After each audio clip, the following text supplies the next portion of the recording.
All right. So, I am the President Emerita of Agile Coaching Institute, and still very involved in that organization, still believing very much in the mission of helping Agile coaches in particular, but Agilists in general, get the skills we need to essentially be 21st century leaders. So this is what we're talking about tonight, is this idea of what does it mean to be a leader, and is it us? Is it already us, perhaps? So how this is going to go tonight is that I'm going to give you this kind of download for about an hour. Yeah? And there's going to be parts where you're going to be very interactive with it. Who's noticed their string?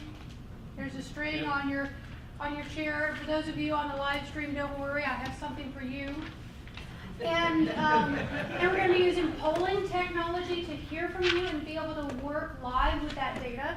Because essentially what we're doing tonight is exploring a couple questions that I've been living with for the last year or so, that I don't necessarily have the answer for. I have some plausible theories for them. So we'll do that for about an hour. Then we're going to take about a 10-minute break. And whoever wants to stay for Q&A, we'll come back after the 10-minute break and do a little bit longer for Q&A if you want to. That will be a good opportunity to leave without having to try to sneak out. Okay? We'll make it easy to do the things that human beings need to do in any case. Okay? So last year I was asked to give the closing keynote at the Scrum gathering in Dublin. And I was really attracted to this conference because their theme was individuals and interactions back to the essence of agility.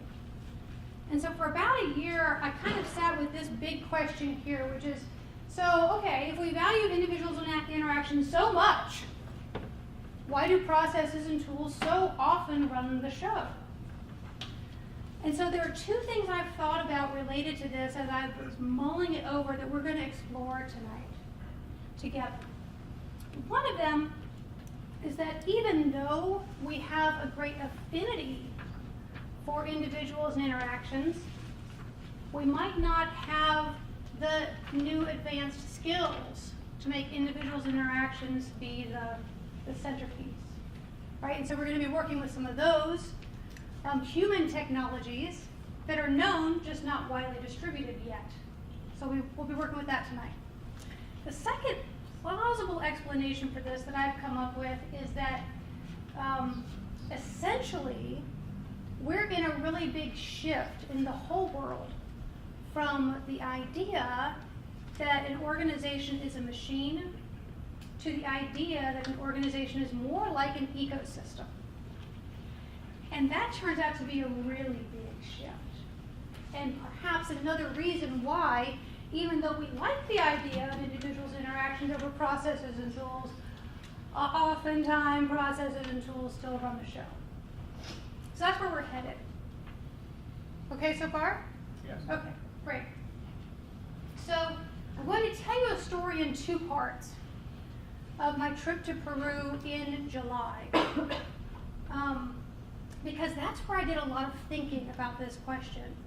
And I had a pretty big experience there that really changed my point of view on a lot of things and even where I'm headed myself professionally. So I want to share all that with you tonight. And so where this story starts is with myself, my daughter, Kaylee, she's the one holding the monkey there in the upper right-hand corner, and our guide, Jimmy. But Jimmy doesn't come into the story until part 2, but I wanted you to see his face already because we fell in love with this guy. I mean, he really was kind of spectacular. So here's what happened. My daughter is in the university, and she's studying human rights, social justice, and environmental policy. And so she comes home from spring break. This was like literally this time last year. She came home and she said, Mom and Dad, I have a list of 15 places we have to go in the next 10 years. I'm like, oh, really? Well, yeah, because either they won't be there at all, or their environment will be so wrecked that it will not be nearly the same as it was. So we need to go see these 15 places in 10 years. So I said, you go, girl. Get on the internet, see what you want to do. Well, she found a volunteer tourism program in Peru. And so she heads off to Peru to do some volunteer tourism, and she invited me. Now, how many young adults in college invite their parents to go with them? I didn't care where she was going to go, I was going. Right? Right? So I was like, okay, yeah, I'm hopping on a plane, I'm with you. Turned out she was going to the jungle, like the rainforest, like the nasty part, right? So let me first show you like how lovely the jungle is, because it does have both sides. So we did go into the jungle, like downriver, 2 hours past electricity. Okay, this was not like an eco lodge with a bunch of generators, and it was really lovely, and we got to do tours. No. This was working, sweating all day to help this organization figure out what could be grown in the jungle to support Peruvians naturally. Right. So you might imagine that the jungle is beautiful. It really is. I mean, look at this tree. It's incredible. This frog, we found this frog while we were cutting up palm fronds to make a roof for a hut, a place someone was living. Gorgeous. That's the Madre de Dios River. That's where we were living, on that river. No electricity. No electricity. We did have flushing toilets because they were able to pump the river from the water up to flush the toilets. That was pretty great. Let me tell you, that was pretty great. That was pretty great, right? Yes. So this is a picture of my daughter and me, Kaylee, at the bottom of a strangler fig tree. So that's how big some of the trees can get in the jungle, and it is really a spectacular environment. It's home to so many diverse plants and animals and things we haven't even really discovered yet. Lest you think it was glamorous, it was not. That's the bunkhouse we lived in. There are our bunks. Mine is the neat one on top. Of course. Let me tell you, I was manic about tucking in that mosquito net. Oh, yes. Because there were all kinds of critters running around all night long while we were sleeping, and you could hear them. And lots of awful stories I'll tell you later if you want. Nasty things in people's bunks.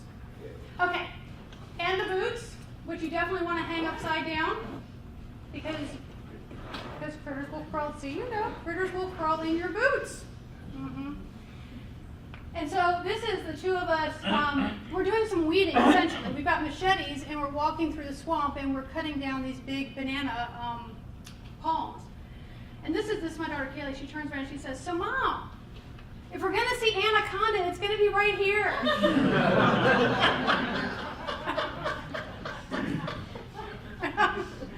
Oh my gosh, this child is fearless. That's what it looks like when you get the bridge through the swamp. That was pretty nice, right? I mean, that was uptown compared to what we were doing. And you take machetes everywhere with you because everything in the jungle wants to kill you. I mean, really. They tell you if you're falling down, throw your machete away and fall. Do not grab onto anything, because even vines have thorns in them in the jungle, right? And so it's this gorgeous place that is really nasty, actually. I mean, like the jungle's no joke. Yeah. Right? Yeah, it is no joke. Yeah. So when we were there, I took this picture from the airplane, and there's the Madre de Dios River. We're coming into Puerto Maldonado, which is the last place where there's electricity. And when we were there, an amazing thing happened that I didn't really understand. So we went down the river one day, and 3 days later we came back, and in that period of time, the level of the river had fallen by about 20 feet. And I didn't realize there was actually that much water in that river. It was that deep, but it really was. And so I said to the woman who was living there, I said, "So I don't get this. I'm from the East Coast in the U.S. where there are tides. Like, I can understand title, but that's not what's happening here. And she said, oh no, that's not what's happening here. All this means is that we didn't get rain in the cloud forest for a few days. I was like, a few days? Like creates a 20-foot drop in the river? She's like, oh yeah. And just like nonchalantly, she's like, yeah, the Amazon's really sensitive. Okay, so hang on to that thought. All right, we're going to come back to this story. Now what we're going to do is get some technology tax paid. We need to pay a technology tax so that we can use this polling technology for the rest of the hour. So, this is the question. I went to Peru. What is your dream travel destination? You'll go to the website pollev.com/weare, which actually is I think the best way to do these polls. The other possibility is to text "we are" to 22333 and then just respond via text. So this is live. And here's a clue. If you put New Zealand, smash it together or put an underscore in because a space counts as a new word in this technology. So let's see what happens if we can get some responses in here.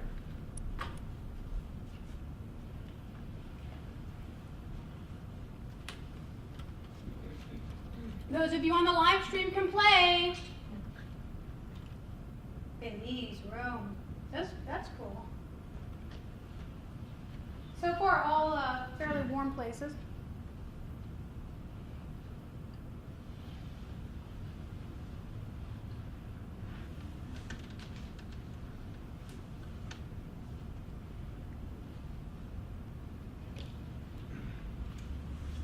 How's it going out there? Is it working? Pretty good? Yeah, okay. I think it's pretty fun. Create an account. Join. So someone who went through this helped Sanjay. There's my answer. Ah. Cool.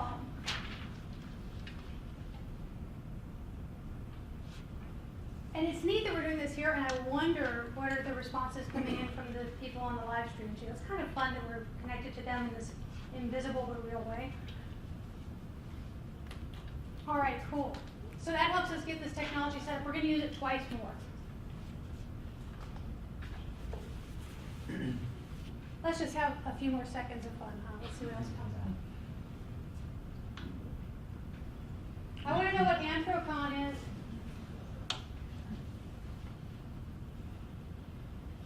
Wow. All right. So, we're back to the question of why do processes and tools so often run the show?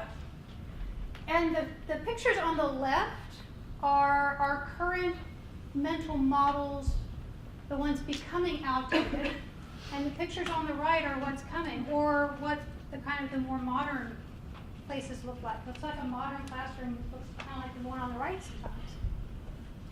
So the interactions you have with people are very defined here, right? Can you tell where you're even supposed to sit over here? No. It's less defined. Same thing here. The idea of a machine is a very defined thing. The idea of an organization as an ecosystem, a little harder to get our hands around, right? So that's the terrain we're in tonight. And to cover this terrain together, I'm going to be introducing you to a couple models. And I want to let you know, and we're going to be using them, I want to let you know that we stand on the shoulders of these people. These four guys from the left, Fred Graves down to Frederick Laloux, are outside of the Agile community. They've been some of them creating the foundational models we're going to be working with tonight. And on the right-hand side, these three guys, Michael Spade, Michael Hammond, and Dyer Brettles, are inside the Agile community. They've been taking those models and contextualizing them for us. Right? So we stand on their shoulders of their work. So, okay, hang in there. We need to just lay down a little bit of theory, okay? Integral theory in particular. So in integral theory, this comes to us from outside the Agile world, although we've contextualized it for our use. In this world, it's a matrix, 4 boxes, Singular at the top, collective at the bottom, intangible to the left, and tangible to the right. The shortcut names for these boxes are it, I, we, it, and its. So you can look at any phenomenon anywhere, any situation anywhere through these 4 different perspectives and see very different things. In fact, that's what they do for us. They're windows that open up more possibilities for us to see more. Now, we're going to put those I, it, we, and its in the middle and talk about what these boxes are, like what kind of category of things go in each of these boxes. The one to the top left, the I, is the psychological window. It's a good way to think about it, a window. Down in the bottom left, we is the cultural window. Up in the right, it is the behavioral window. And down here, its is the systems window. So this is the generic application of this model, and if we think about an Agile team in particular, here's how these labels get replaced. Psychological gets replaced with Agile mindset. This is I perspective, it's singular, it's on the intangible side. We actually don't know about people's Agile mindsets until we start talking with them, until they start revealing it. Down in the bottom left, we, team culture and relationships, again on the intangible side, but now we're talking about a collection of human beings. Right? You guys know this. Because don't you know when you walk into a team room, like some teams just have a certain mojo, right? Yeah. And some teams have a very different sort of mojo, right? So we know, we have a felt sense of what this category means. Up in the top right, it is primarily the practices and roles. So we think about our Agile frameworks, for example, in here. The Agile roles are here, but also how the products are, like the qualities of the products that we're building. Down in the bottom right, the organizational environment. Okay, so let's take this model for a spin, even though I've just barely introduced it to you. Because here's the deal. All of us have the ability to look through each of these 4 windows at any situation and see little different things. And all of us have one of these, maybe 2, that are kind of our native or default way of looking at the world. And so that's what I want you to be looking for in this next piece we're going to do. Is like, so where does my mind go first will be your question that you're going to be asking yourself. Here's our scenario. I'm going to read it because some of you will be able to work with it better if I read it. And as I do, be thinking about this. Like, what's an intervention that I would try first? That's what you're going to be thinking about. So here's the scenario. The Agile Program Office has mandated retrospectives.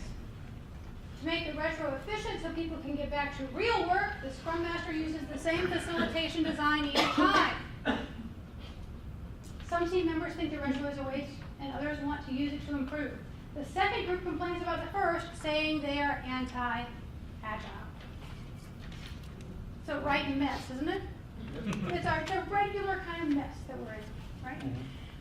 So what you're trying to do is think about, like, what's the first thing I think about here? Like something I might try to deal with this mess. And see if you can locate which quadrant it might come from. In other words, what's the window you look through? Because in a moment we're going to do another poll, and you're going to say what's the quadrant that your approach comes from. Can you do it, you think? Good enough? Okay, let's try it. Those of you on the live stream, join us. And we'll see where we go.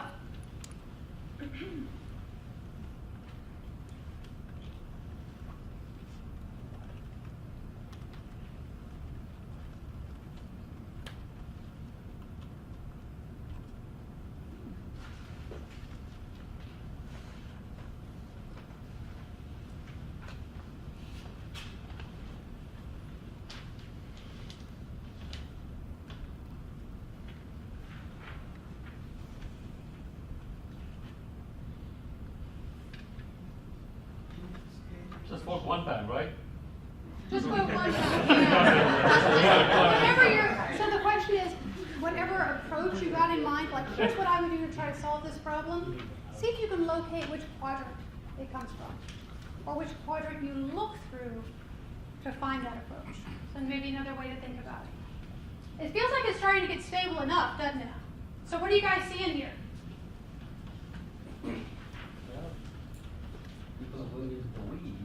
Yeah, there's a lot of singular. a lot of singular, a lot of I and let's do a singular one. It. I did. The singular ones are I and it. But I'm, Yeah, but look at that. yes. So where your mind naturally goes is to the we quadrant. Let's do something in the we quadrant. Not all of you, but a good number of you, to deal with this situation. Now, everything you thought about is totally valid. And any of those things you thought about could be something that would really help this situation, right? But it's interesting, isn't it? Because I said before that we have this idea of individuals and interactions over processes and tools. You just proved it. You just proved that we have an affinity for individuals and interactions, for that we quadrant. Right? Now, the thing is that there's a lot of human technology in the we quadrant that we don't use so much in the Agile community because it hasn't been widely distributed yet. And so I want to introduce you to some of the main philosophies or principles, I guess, of this technology, and we're going to be working with it together. So thanks for the poll, everyone who did it here and live stream. All right, so I had this idea, and this happened when I was in Peru. I woke up in the middle of the night with this idea of like, oh my gosh, this idea of individuals' interactions over processes and tools actually overlays this integral model. And here's how. We're going to kind of blank those out, but they're still there. So look at this, individuals and interactions over processes and tools and structures for scaling. So those are things that map to those quadrants. So it's so fascinating to me that we have this affinity for individuals and interactions, as proven here with you guys, right? Yet still processes and tools and structures for scaling are what we spend so much time talking about. So I don't quite know exactly why that is, but I want to investigate the two theories I have. One is that there's a whole host of human technologies that could be useful to us to be more effective for individuals and interactions. And number two, maybe we're all just in a huge mindset shift, and we need to help each other keep making that mindset shift. Okay. All right, so number one is this whole thing about the we quadrant and human technologies in the we quadrant. Because it's not just about how we get the work done or even what we get done, but it's who we're being together such that we can get this and other work done while also building our capability along the way. That's the focus of the we quadrant, is to build, let's just think about a team because that's the simplest, build a team's capabilities while they are producing product. Right? So in order to do that, I think about these 3 C's. We actually want to increase their collaboration competence, their creativity competence, and their conflict competence. Because those are the underlying skills that allow them to develop better products, more meaningful products, and increase their capabilities along the way. So the two areas that one can develop themselves in to help increase those 3 C's are these two that I think about. Number one is developing coaching skill to help the team process their human system better, and the other is to develop facilitation skill to help them process their content better. Because we want to help them process their human system better so they can build their capabilities. We want them to process their content better so they can create better products. So both are important. The piece we're going to have some fun with in a moment is this human system focus, coaching skills to improve the human system. All right. What we're going to have you experience firsthand is the power of something called the third entity. So I'll tell you a little bit more about what that actually means after you've experienced it. But here's the deal. And before I start this, let me give the live streamers something else to do. So live streamers, we're going to have fun with string in the room here in just a moment. But you can do a similar thing to what we're doing by drawing on a piece of paper you and all the people you work with on a team, just like think about a team, and draw connections between them. And you could even draw like a heavier line if that connection is really strong, or kind of a weaker line or a fuzzy line if that connection is not so strong. What you're trying to do is get a sense of what the third entity of your team or your human system is. So live streamers, that's what you can do. Plus you can watch what people are doing here, which is going to be really fun too. Okay, so everyone take your string. One hand. In one hand. Just let it kind of dangle there. Right hand, left hand. Doesn't matter. The string does not have much going on right now, does it? Nope. No, not much going on. Because it's not in relationship with anything. But you add another hand to it, and all of a sudden, if I pull on this side, this other hand has to follow, doesn't it? And then I go like this other hand has to follow. All of a sudden, these two hands are in relationship with each other. So go ahead and just play around with this a little bit. Now, this next part that we're about to do, you're going to start doing it together. And here's the deal. It's going to work a lot better if you do this completely in silence. Words are going to mess it up. Yeah. Also, you'll be able to hear me better because I'll be giving you step-by-step instructions. So, what you're going to do is form yourself into Agile team sizes. So like, what is that, 7 plus or minus 2, right? So look around and kind of gather up with some people who you might imagine you just got assigned to a team.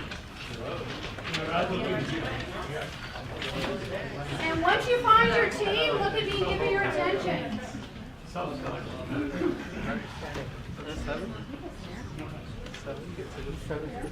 Okay, so,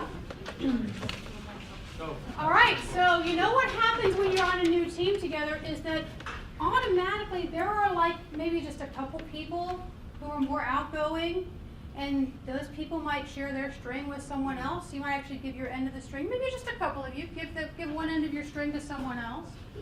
Just a couple. So these are the more outgoing folks. They're talking, they're creating relationship, yeah.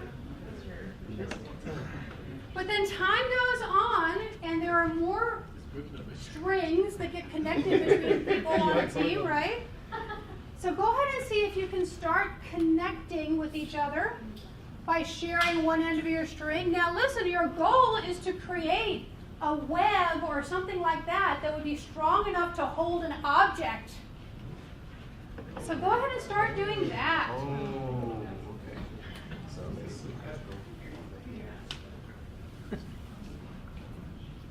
Okay. Now you notice that some people have shorter strings, some people have longer. That's the way it is in the real world too, right? Some people have skills that are more applicable than others.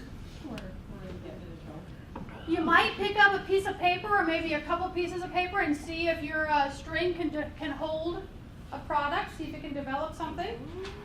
Ooh, we've got some randy people over here picking up a cell phone to put it on. Let's see. All right. Oh, multiple cell phones going on. You guys are seriously awesome. All right, now here's the deal. Nothing stays static.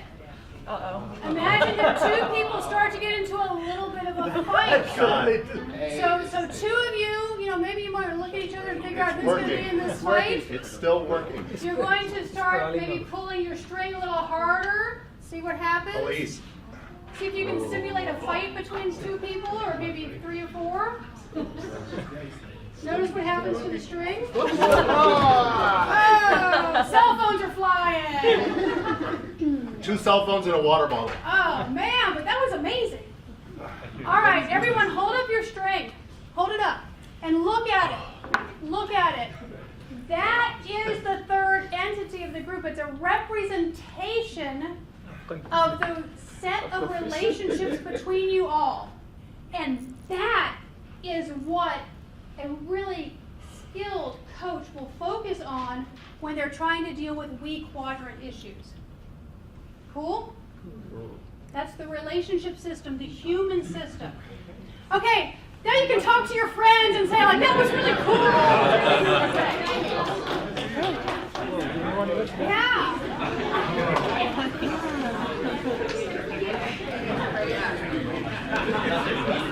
Leave it to the kids. Did you take class? Sorry? Did you class?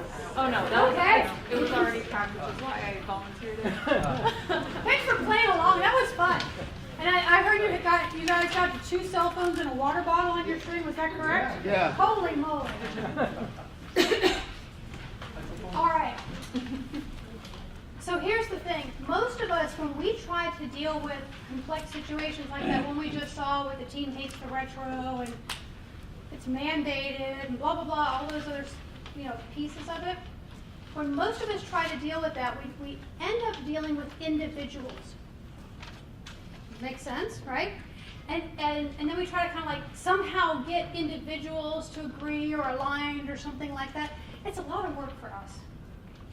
And have you noticed that when you do it that way, you conveniently become the scapegoat when it doesn't work?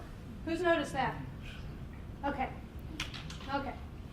So the advancement in human technology here is to work at the human systems level, the level of that string that you guys created between yourselves just now. Because here's the deal. Human systems are highly intelligent, but they're mostly unconscious. Does that make any sense to you, what I just said? Yeah, a little bit. Highly intelligent, but mostly unconscious. So when you help the team or the group of people draw their attention to the qualities of their relationship system, that string, when you say, wow, that was hot conflict, versus, let's take it offline and I'll talk to you 2 guys later, then that relationship system has a chance of seeing itself more clearly. Because here's what happens.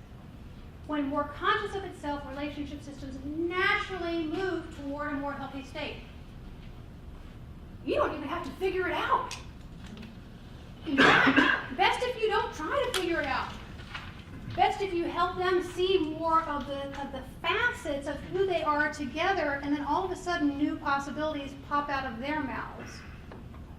So what I'm introducing you to is the study of systemic coaching in general, but the type of systemic coaching I'm trained in and where this comes from is the organization and relationship systems coaching philosophy.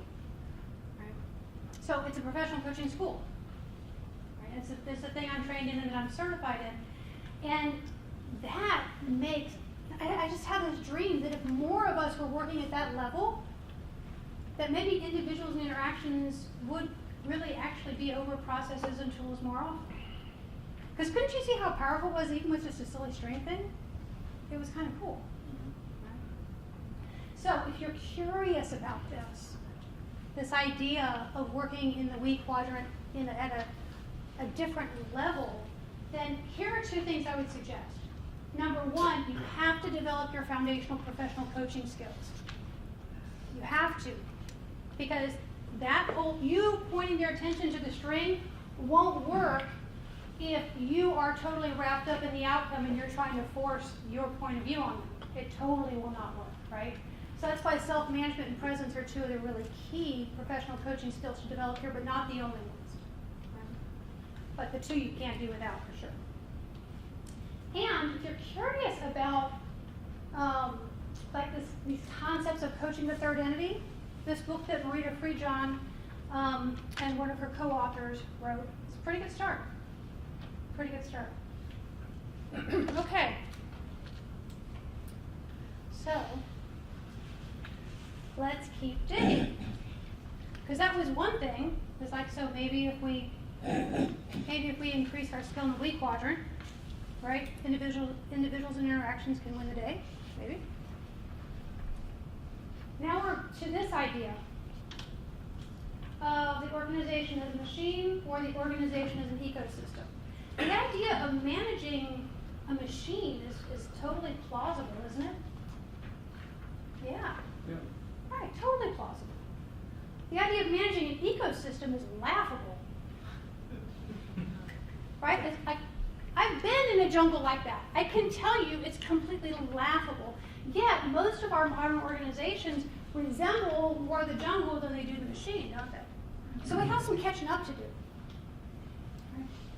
So, this was in the Coaching Agile Teams book, and this was my attempt to articulate, the world I came from as a plan-driven project manager and what I believed when I was really in that organization as a machine mindset. I really believe these things. How many of you really believe these things? I mean, I tried really hard to make these things actually work. Really, really hard. Kind of like scope can be locked down. We're going to handle later discoveries as change requests. I try to make that one work really hard. I love that scope chest. Do you love that? Instead of a hope chest, it's a scope chest. Yeah. So, if your mental model is that the organization is a machine that can be taken apart and kind of oiled and put back together and kind of runs like that forever, then of course you believe these things, right? Let's look at the flip side of each of these if your mindset is the organization is an ecosystem. So instead of I can plan the work and work the plan, we have this Dwight Eisenhower quote, planning is essential, plans are useless. Look at these other things. Only delivered customer products equal value delivered. In the organization as a machine, I can promise you checked off things on my Gantt chart equal value delivered. Right? I mean, they actually really didn't, because we were never measuring customer happiness then. Right? Right. So here's the thing. It's not just replacing this set of beliefs with those, replacing the other set of beliefs with this set of beliefs. It's not just that. Because it requires us to expand our mental capabilities, our mental capacity, our mental complexity, to the point that we look at these statements and we go, oh yeah, of course that makes sense. This actually matches my world. That other stuff no longer matches, right? So how many of you feel like you're on the way, or you've already kind of made the shift to these underlying beliefs of an organization as an ecosystem? Okay. Know that that's the same terrain people you work with have to travel. So congratulations, because you have come several steps ahead already, and know that you've got to help them.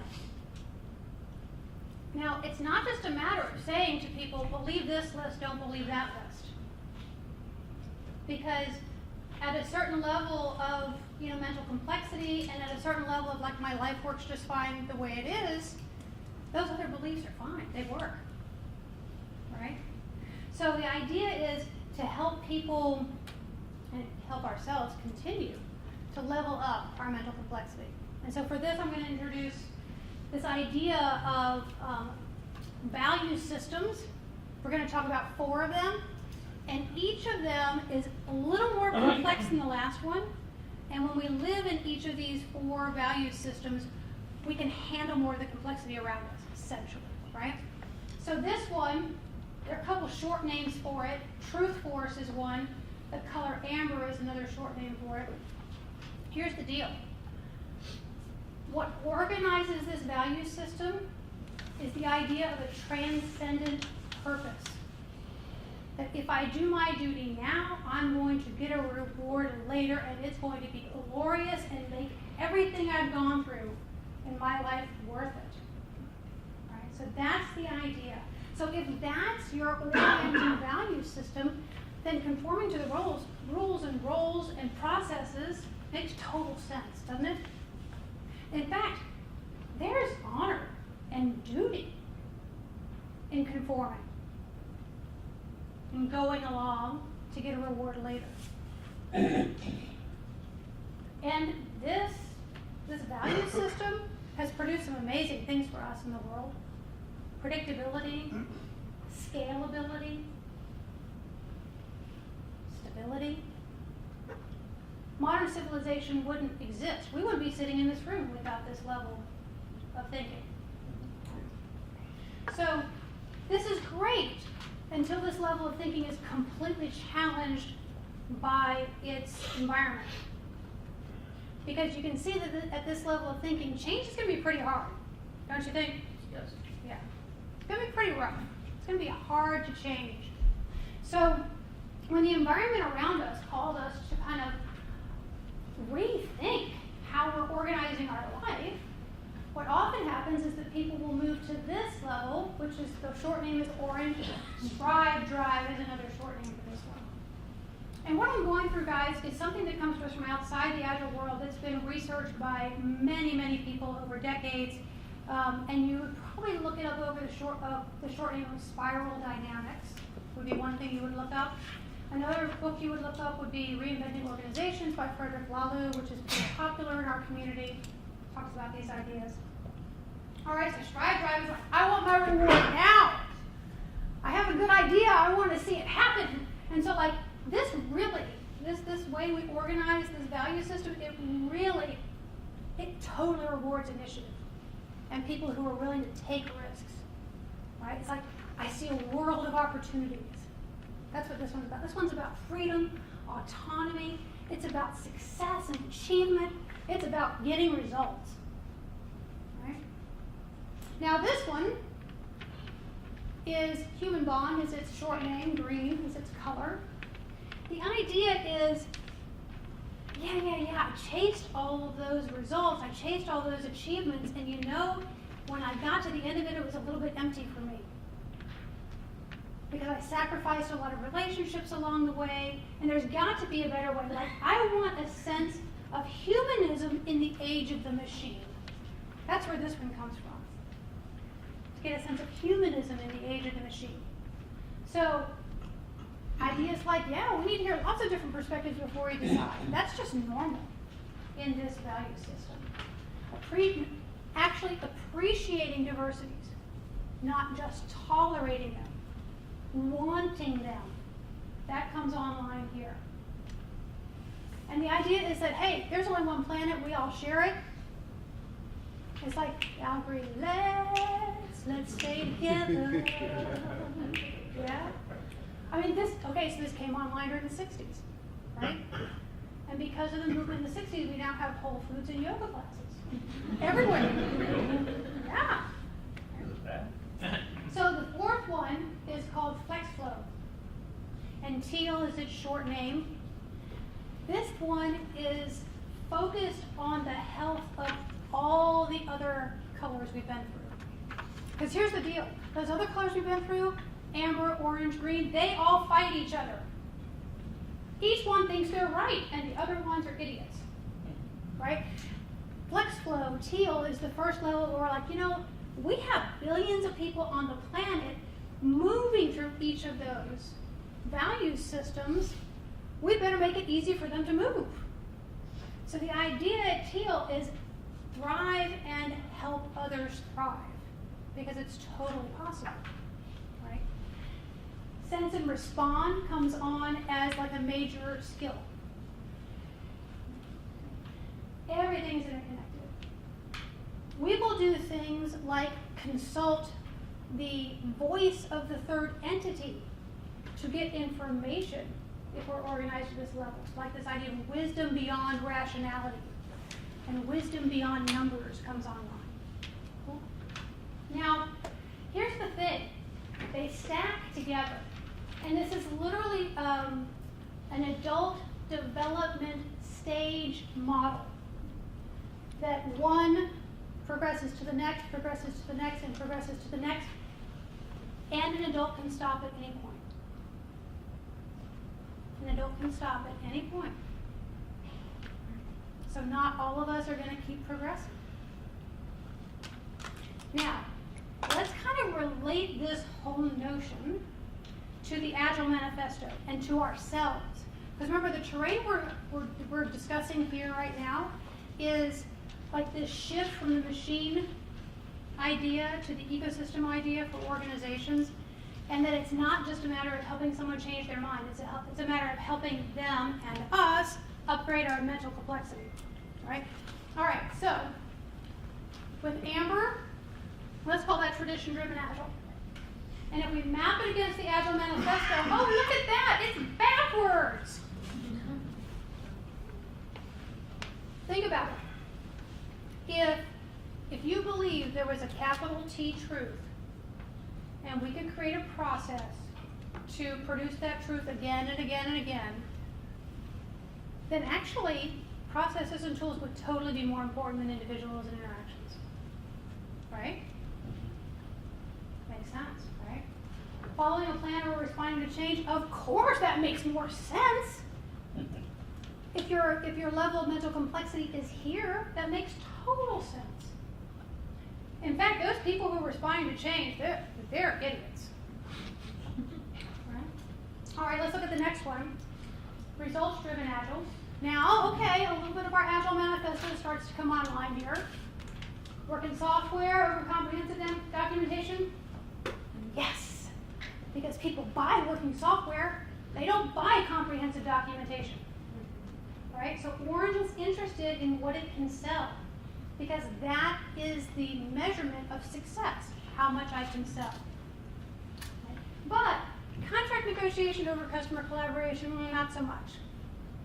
I mean, really, we're running a business here, is what they would say, right? Now think about it. If the people or the organization is primarily organized around this value system, you're going to see service level agreements pop up between different parts of the same organization, aren't you?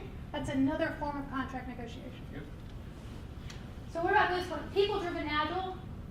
Okay. Now it starts to come online a little more. Individuals and interaction over processes and tools, yes.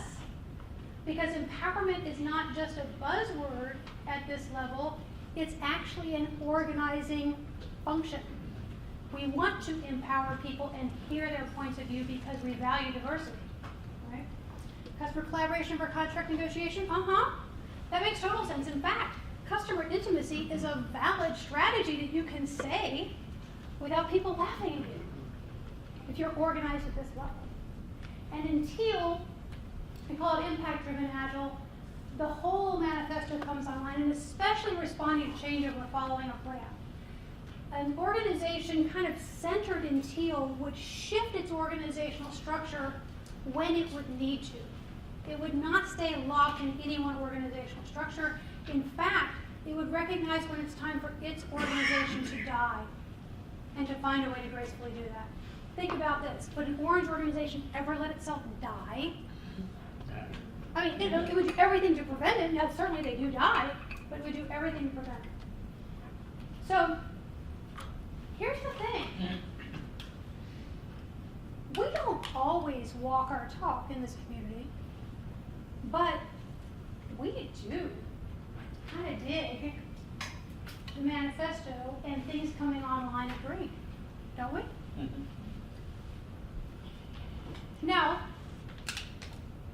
green is the leading edge of adult human development. It's where most of us are headed in the developed world, at least, in the world that you work in. So, if that matches our value system, then perhaps, just perhaps, we are the leaders we've been waiting for.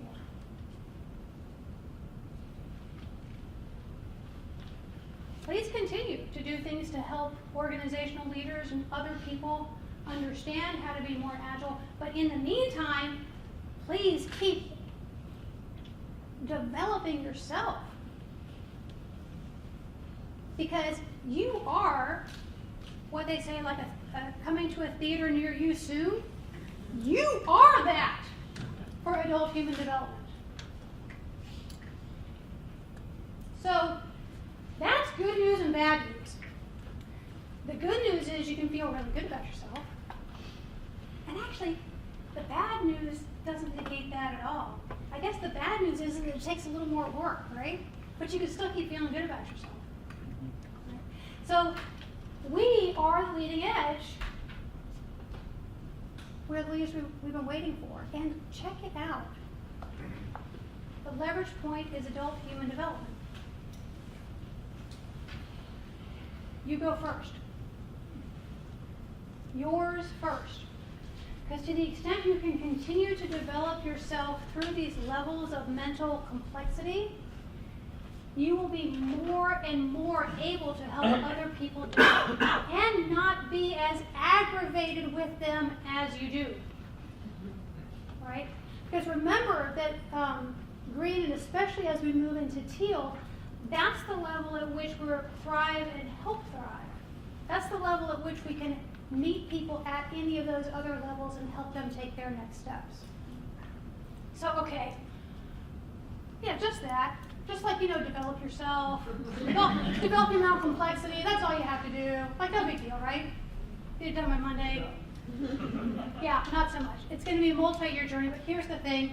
There are some really practical things you can do to help yourself kind of scaffold yourself to the next level of mental complexity, whatever it is for you. And when I think about this as like getting your superhero team together. So we're going to talk about 3 superheroes for you to look for. The first one is someone who can help you increase your level of mental complexity in the cognitive space. This is the space for you to be able to handle more complex ideas, see more perspectives, the space for you to be more strategic and whole system focused, right?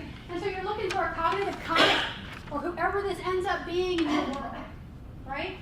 And you're looking for someone who has these powers and abilities for perspective taking, strategic thinking, and for someone who you'll know this person because when you're sitting there in a meeting and you're like, oh my gosh, I have no clue what to do, like this is totally confounding, this person is going to speak up and be like, hang on, have we thought about it from this angle?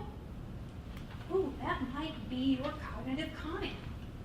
So this idea is to look for who your superhero team is going to be, like your own personal justice league, right? This is one. The next one is interpersonal Aikika. So this person can deal with chaos without flipping out. This is who you're looking for here. Someone who can deal with change. Someone who can go internal and really see very clearly their skills and abilities without overinflating them and without underrepresenting them either. You want someone who, even in the hardest times, takes initiative with optimism. With optimism. And someone who is so impeccable with their word and their sense of internal integrity. That would be, if you find someone like that, if you see someone like that in your environment, you might want to come up to them and say, you're my mentor for this. I want to watch what you do. I want to see how you do it and let that be scaffolding for me to do it better. Here's the third one, interpersonal Aisha. Now, this is a person who is amazing at relationship. This is a person who speaks vision and gets people excited about something, but do you see her hand is held out? She does it in a way that invites other people to see how they are part of it and create their own story. It doesn't have to be exactly her story. So you're looking for someone with incredible systemic awareness and the ability to address interpersonal issues without, while increasing the capabilities of the people involved, essentially. So you're looking for someone with crazy strong empathy, and if you've got a conflict, this is the person you want in your court. So my suggestion to you is to see if you can find one of each of these and watch what they do. Assemble your team of heroes and continue to practice in a culture of complexity, that shouldn't be too hard because probably most of your situations are pretty complex. Right? And most of all, use Agile on yourself. One thing at a time. The highest business value thing, focus on that for a while, inspect and adapt, and then go on to the next one. Okay. So back to the story in Peru for just a moment. So when we last left the story, we were at the idea of this river, right? Yeah. How the river fell by 20 feet, and I was so shocked at that. Kind of still shocked at that. So a week later, my daughter and I would come out of the jungle. We've rediscovered hot water coming out of the tap. She said, "What sorcery is this?" The first time hot water came out of the tap, and I was like, "Oh my gosh, they're wonderful," right? And we were touring around Machu Picchu, a really famous place in Peru. You've probably seen pictures of it. You're going to see another one in a moment. And this is where our buddy Jimmy joins the story. So Jimmy is a tour guide in Peru. His first language is Quechua, which is the Incan language, and so he's like a direct descendant from the people who lived in that area and who we believe fled Machu Picchu right before the Spanish came. Right. And so he does this amazing job of getting us up there just as the sunlight comes across the mountains and onto that very famous scene. Machu Picchu there with the big mountain in the background. And he's telling us about all of this incredible stuff the Incas had already figured out about their spiritual practices, about their engineering practices, their agricultural practices. It was unbelievable what they could do centuries ago. Right? And then all of a sudden, the clouds lift, and I can see these beautiful snow-capped peaks kind of off to my left as we're standing there. And I said to Jimmy, I said, "Oh, that is so gorgeous." He says, "Yeah, you don't get to see it usually because this is the cloud forest. There's a cloud here usually." And I said, "Yeah, I mean that snow is just so beautiful." And he said, "Well, you used to be able to stand here and look all the way around all these peaks, and they were all covered with snow." Now, remind you, I was there in July, which is the height of their winter. And I said, "Really?" I said, "How long ago was that?" I mean, like totally expecting him to say like 200, 300 years ago, right? He said, 10 years ago. My reaction was a lot like yours. It was worse than that. I started to cry. And I said, "Jimmy, my God, 10 years ago. Just 10 years ago." And he looked at me, and he just shrugged, and he said, "It's the global warming." Just like that one. It's global warming. And I had the thought of the fact that we're standing there in the middle of the Peruvian mountains, which actually are the source of the Amazon. So this snow in these mountains is the heart of it, the core of it. In fact, there's a song I used to sing to my daughter.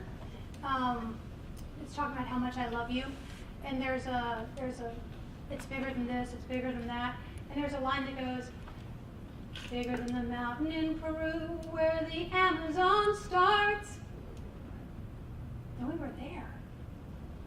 We were at that mountain in Peru where the Amazon starts.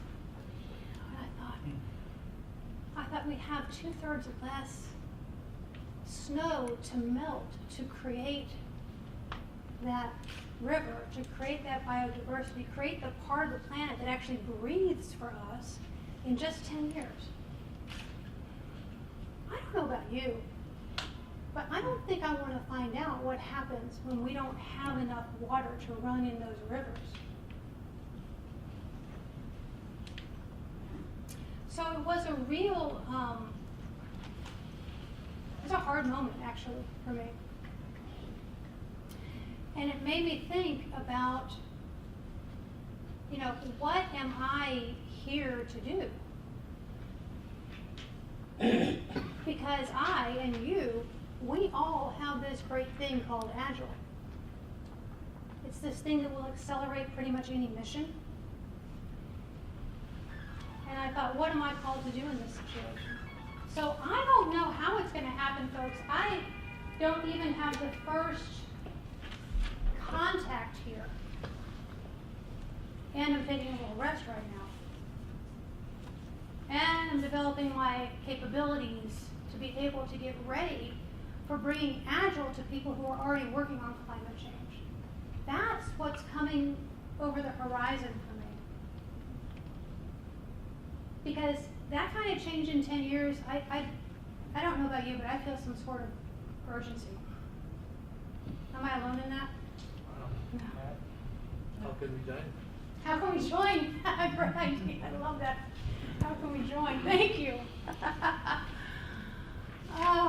So, if we are the leaders we've been waiting for, if you can buy that even just a little bit, because our value system is a leading value system, the place we're all headed. Right? So if that's the case, my big question for you is this. What are you applying Agile to that is worthy of you? That's the question that smacked me upside the head, standing there in the middle of those mountains that should have been covered in snow. Now, if you answer, I'm already doing it, please continue. If your day job fuels this, you feel like what you're creating, what you're applying Agile to is really worthy of you and your best effort, then you just keep going because we need more. We need more of that. But if not, I want to just open up the possibility that you would start looking around and saying, what's the thing that I think could be accelerated? What's the mission that's worth me giving my effort to accelerate? Because Agile is the best thing since sliced bread. It is. I have applied it to all kinds of things, well outside the IT domain. Many of you have as well. It works. So, your answer to this question doesn't have to be planetary scale to be grand. Answering this question for yourself, which leads you to do something different in your community, even in your home, that's pretty big.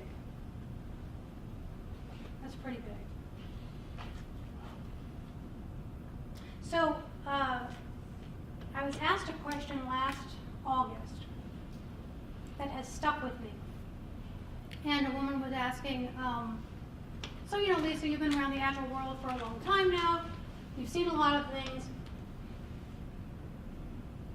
What do you think it's like in 10 years? And that question kind of stumped me for a minute. I was like, huh. I said, well, I hope when we come back to this conference, and I hope when we all come back to this room 10 years from now, let's say, that we're like excitedly talking about how we're applying Agile to stuff that really matters. We're excitedly talking about changes that we all wish would be happening and that we're helping to happen. Wouldn't that be great? Wouldn't that be great? Instead of some of the things we do now. So there are some things in the Agile world we do now that are not quite getting us there. So let me just name a couple of them, right? When we argue about this framework, that framework, the other framework. When we snipe at each other on social media. When we allow our Agile values to be compromised as we grow our businesses and we move toward more practices that can be looked at as a little bit greedy. When we do those things, those are from a bygone era and they are not worthy of us. Not anymore. That's not who we are. When we allow in our organizations, when we allow our efforts to be put toward a product that really doesn't matter, when we give the organization what it wants or what it thinks it wants versus what we know it needs, and when we ignore that little voice inside that's saying you don't have forever to make a difference, those things are from a bygone era, and they're not worthy of us either. We're headed towards something else. And so that's what I want to do next, is allow you guys to have the very last word in this keynote. Those of you on the live stream, you join us. We're going to put up another poll. But before we start the poll, I want you to really think about it. Project yourself into 2028. Imagine we come back to this room 10 years away. Now, I know that what's happened to cell phone technology in the last 2 years kind of make your mind explode. You can't even imagine what 10 years is going to be like anymore. But just imagine that you're applying Agile to things that really matter to you. And so we're going to create another word cloud. In 2028, what are we applying Agile to?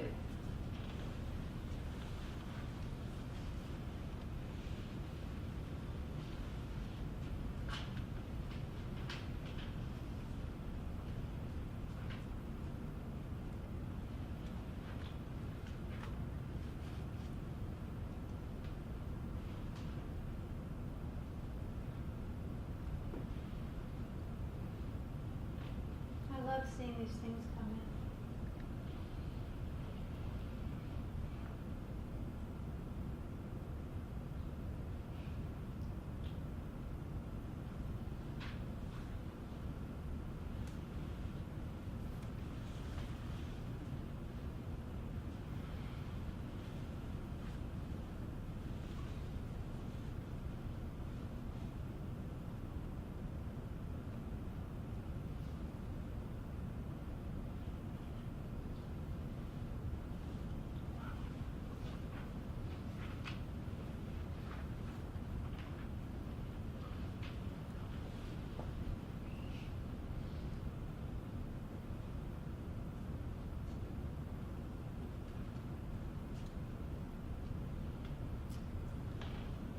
May it be so.